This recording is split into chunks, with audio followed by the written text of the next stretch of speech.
The fifth and final stop of the Red Bull X Fighters 2009 World Tour would bring us to London and the amazing Battersea Power Station, where the 20,000 English fans in attendance were treated to a spectacular show of freestyle motocross. Swiss rider Matt Redbull took the course against Robbie Madison, where either of the two riders could take a win on the night and would win the world title. Redbull's riding was spectacular, and Robbie Madison was nervous until this, a flat tire, would cause him to come short on one of the jumps in a terrifying crash.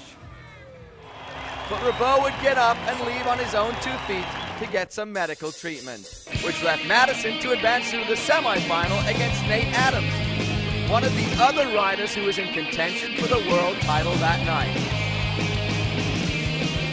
Madison looked good, pulling some huge extensions and some massive tricks.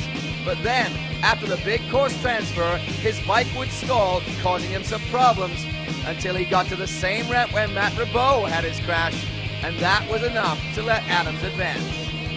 Ego Sato was in a quarterfinal round against Danny Torres. Sato has had an amazing year and advanced out of the first round to pull the hugest tricks we'd seen on the night. Unfortunately, Ego couldn't pull his lazy boy backflip, and that was the nail in the coffin that let Torres go through. Brandon Hartley, the 17-year-old from New Zealand, showed just how much fun you can have in an F1 car.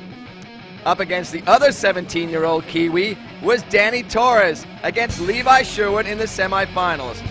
Torres had had a fantastic week in London and was pulling out some amazing riding and incredibly extended tricks.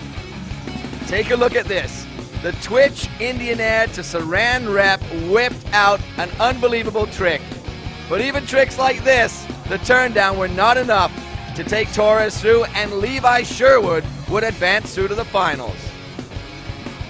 Levi Sherwood is the rubber band kid. He has incredible extension and unbelievable flexibility. But maybe the only knock against Sherwood in his 2-minute finals run was that he pulled too many tricks that were too similar. But Sherwood was claiming it in front of the crowd, hoping to take Adams down.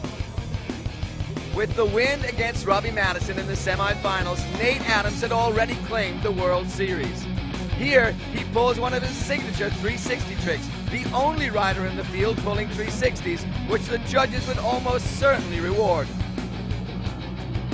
But tonight, even Adams was having some troubles. But not on this transfer. Look at the huge knack-knack, and this, the big cliffhanger to stage dive. Not even checking the bars as he comes down to the landing.